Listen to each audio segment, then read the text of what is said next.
Beans. मैंने इस तरह से बीन्स तोड़कर रख लिए हुए हैं। लहसुन की एक गांठ काट के रखी हुई है। अदरक का पेस्ट है 1 टुकड़ा।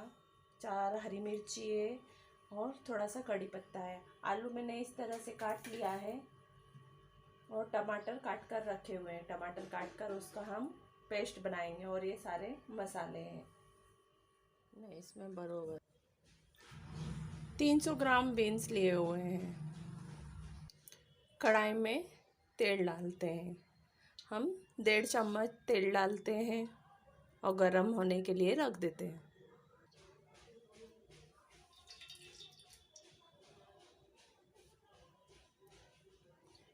ये सब्ज़ी बहुत ही टेस्टी और बहुत ही बढ़िया लगती है बनने के। इसको खाना चाहिए। तेल गरम हो चुका है। 1 चम्मच जीरा,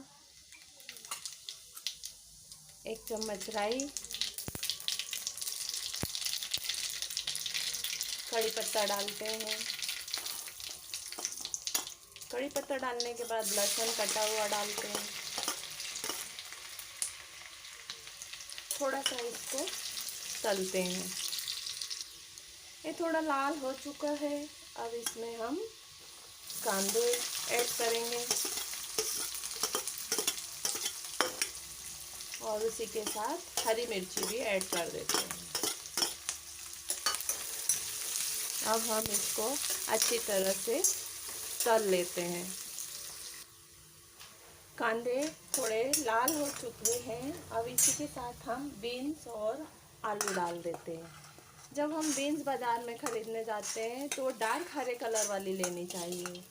जो हल्के कलर वाली बीन्स आती है वह बरोबर नहीं आती, वो बासी रहती है, ताज़ी नहीं रहती। अब इसी के साथ हम ये कटा हुआ आलू है वो ऐड कर देते हैं। मैंने थोड़े लंबे आकार के काटे हुए हैं। आपको जिस आकार में पसंद हो उस आकार में आप काट सकते हो। इस तरह से भी बहुत अच्छे दिखते हैं आलू इसमें डले हुए।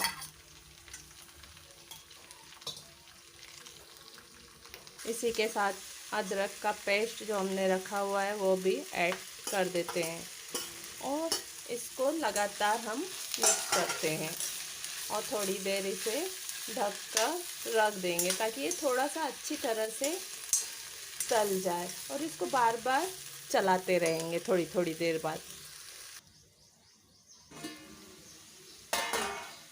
हम इसको मिक्स करते हैं। इसको बार बार थोड़ी थोड़ी देर बाद हम चलाते रहेंगे। अब हमारे पास जो कटा हुआ टमाटर रखा हुआ है उसे हम मिक्सर में डालकर पीस लेते हैं। मिक्सर में टमाटर डालते हैं, उसी के साथ हम ये हरे धनिया भी डाल देंगे और अब हम इसे पीस लेते हैं। अब हम इसे देखते हैं।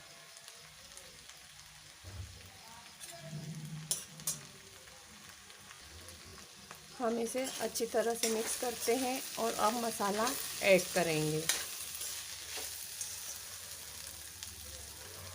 आधी चम्मच हल्दी, 1 चम्मच भर के लाल मिर्ची,